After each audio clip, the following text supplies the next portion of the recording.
ओम नमः शिवाय। श्रावण मास की कथा श्रृंखला में आप सबका स्वागत है।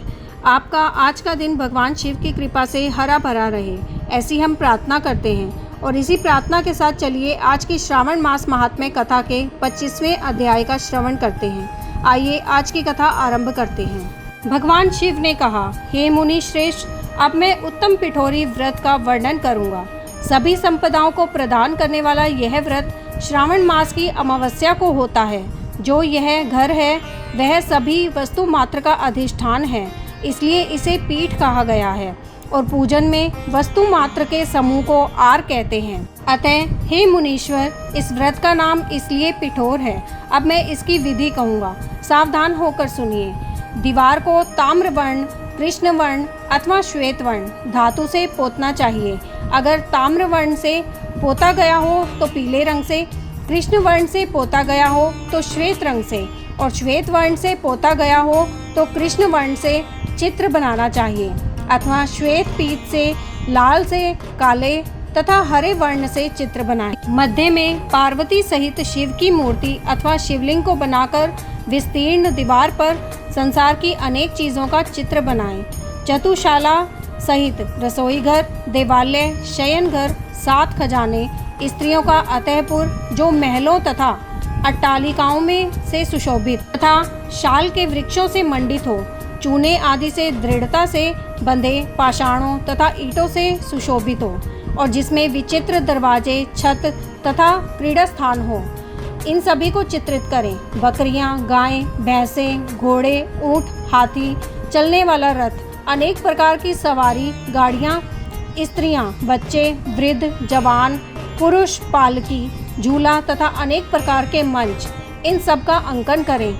सुवर्ण, चांदी, ताम्र, सीसा, लोहा, मिट्टी तथा पीतल के और अन्य प्रकार के विभिन्न रंगों वाले पात्रों को लिखें। शयन संबंधी जितने भी साधन हैं, चारपाई, पलंग, बिस्तर, तकिया आदि, बिल्ली, मैना, अन्य और भी शुभ पक्षी, पुरुषों और स्त्रियों के अनेक प्रकार के आभूषण, बिछाने तथा ओढ़ने के जो वस्त्र हैं, यज्ञ के जितने भी पात्र होते हैं, मंथन के लिए 2 स्तंभ तथा 3 रस्सियाँ, दूध, मक्खन, दही, तकर, छाछ, घी, तेल, तिल, इन सभी को दीवार पर लिखें। गेहूँ, चावल, अरहर, जौ, मक्का, एक प्रकार का अन्न, चना, मसूर, कुल्थी, मूंग, कांगनी, तिल, कोदो, कादसी नामक अन्न, सांवा चावल, उड़द, ये सभी धान्य वर्ग भी अंकित करें। सील, चूल्हा, झाड़ू, पुरुषों व स्त्रियों के सभी वस्त्र, बांस तथा तृण के बने हुए सूप आदि,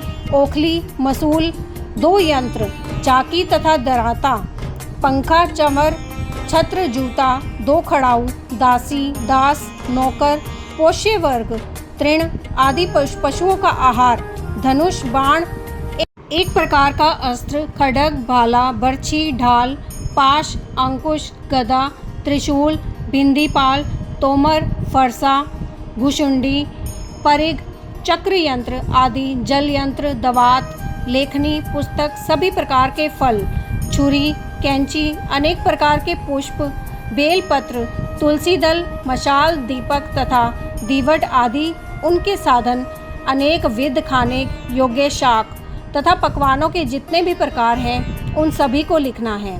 जो वस्तुएं यहाँ नहीं बताई गई हैं, उन सब को भी दीवार पर लिखना है, क्योंकि यहाँ पर सभी कुछ लिखना संभव नहीं है, क्योंकि एक एक पदार्थ के सैकड़ों तथा हजारों भेद हैं, और मैं इतना कह सका हूँ। 16 उपचारों से इन सभी का पूजन होना चाहिए। पूजन में अनेक प्रकार के गंध, द्रव्य, पुष्प, धूप तथा चंदन अर्पित करें। ब्राह्मणों, बालकों तथा सौभाग्यवती स्त्रियों को भोजन कराएं। उसके बाद पार्वती सहित शिव से प्रार्थना करें, मेरा व्रत संपूर्ण हो। हे सांबशिव, हे दया सागर, हे गिरीश, हे चंद्रशेखर, इस व्रत से प्रसन्न होकर आप हमारे मनोरथ पूर्ण करें। इस प्रकार 5 वर्ष तक व्रत करने के बाद उद्यापन कर देना चाहिए। इसमें घृत तथा बेल पत्रों से शिव मंत्र के द्वारा होम होता है। एक दिन अधिवासन करके सर्वप्रथम ग्रह होम करना चाहिए। आहुति की संख्या 1008 अथवा 108 होनी चाहिए। हे वत्स, उसके बाद आचार्य की पूजा करें और दक्षिणा दें। इसके बाद व्यक्ति इष्ट बंधुजनों तथा कुटुंब के साथ स्वयं भोजन करे। ऐसा विधान किए जाने पर मनुष्य सभी कामनाओं को प्राप्त कर लेता है। इस लोक में जो जो वस्तुएं उसे परम अभिष्ट होती हैं, उन सभी को वह पा लेता है। हे वत्स, मैंने आपसे इस उत्तम पिठोरी व्रत का वर्णन कर दिया। इस व्रत के समान सभी मनोरथों तथा समृद्धियों को प्रदान करने वाला और शिवजी की प्रसन्नता करने वाला ना कोई व्रत हुआ है और ना तो होगा। मनुष्य इस व्रत में दीवार पर जो जो वस्तु बनाता है उसको निश्चित रूप से पा लेता है। इस प्रकार श्री स्कंद पुराण के अंतर्गत ईश्वर सनत कुमार संवाद में श्रावण मास महात्म्य में अमावस्या में पिठोरी व्रत कथन नामक 25वां अध्याय पूर्ण हुआ। यहीं ये कथा समाप्त होती है। आगे की और कथा सुनने के लिए आपके अपने चैनल एस्ट्रो नॉलेज को सब्सक्राइब कर लीजिए ताकि आने वाले वीडियोस के नोटिफिकेशन आपको मिल सकें। ओम नमः शिवाय।